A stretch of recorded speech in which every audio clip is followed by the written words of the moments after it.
აჭარის უმაღლესი საბჭო დეპუტატებისათვის პლანშეტური კომპიუტერების შეძენას გეგმავს. ამ ეტაპზე რეგიონის საკანონმდებლო ორგანო ტექნიკას დავით ბაციკაძეს შეუძენს. უწყებაში პლანშეტური კომპიუტერის აუცილებლობას თანამშრომლებთან კომუნიკაციის გამარტივებით ხსნიან.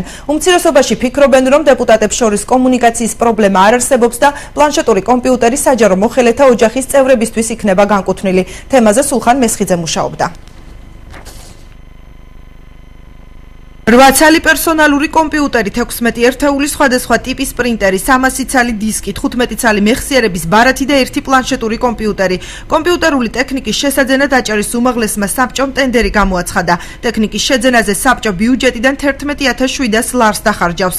უწყება პლანშეტს დეპუტატ დავით ბაციკაძეს შეუძენს. დეპუტატი აცხადებს, რომ პლანშეტური კომპიუტერი მას თანამშრომლებთან კომუნიკაციას გაუმარტივებს. Უნდა პლანშეტი, მაგრამ ეს პლანშეტი იყო ერთ-ერთი ფირმის არ ვიტყვი, რომელსაც არ გააჩნდა Word-ის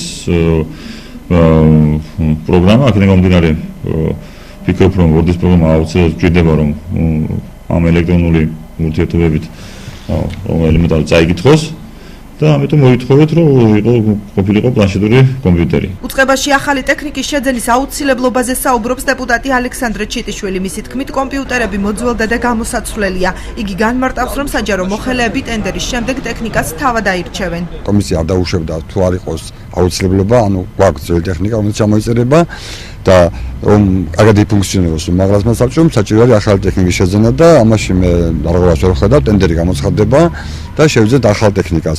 რაც შეეხება პლანშეტურ კომპიუტერებს, პლანშეტებს, მე ვფიქრობ, რომ თუ კი რომელიმე დეპუტატისთვის მოსახერხებელია, თქვა მგზავრობის დროს ეხმაროს პლანშეტი და არა ნოუთბუქი, ამაშიც ვერ ხედავ რათა პრობლემას. აჭარის უმაღლესი საბჭოს უმრავლესობის წევრი ნაციონალური მოძრაობიდან ასმად დიასამიძე ამბობს, რომ საბჭოში ყველა დეპუტატი მრავალფუნქციური ტელეფონებით და ლეპტოპებით სარგებლობს და კომუნიკაციის პრობლემა არ არსებობს. დეპუტატი ფიქრობს, რომ პლანშეტურ კომპიუტერებს საჯარო მოხელეთა ოჯახის წევრები გამოიყენებენ.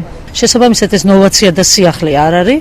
ვფიქრობ ამ წუთში და ამ ეტაპზე შესანიშნავად ასრულებს აი ამ ფუნქციას ის ტელეფონები, რომელიც თითქმის ყველა დეპუტატს აქვს და კომპიუტერი ის მინი კომპიუტერები, რომელიც ჩვენ აგვაქვს. ყოველ შემთხვევაში არ არის გამორიცხული, რომ ასეც იქცეს ეს ოჯახის წევრების მოხმარების საგნათაც რომ იქცეს. უახლოეს პერიოდში საბჭო პლანშეტურ კომპიუტერს ყველა დეპუტატს შეუძენს, რის შემდეგაც უწყება ელექტრონული კომუნიკაციის სისტემაზე გადავა. აღსანიშნავია, რომ აჭარის უმაღლესი საბჭოს დეპუტატების უმრავლესობას სამუშაო კაბინეტში პერსონალური კომპიუტერების პარალელურად ლეპტოპებიც აქვთ. შესყიდვის საჭიროებაზე უწყების სატენდერო კომისიის წარმომადგენლები სატელევიზიო კომენტარს არ აკეთებენ.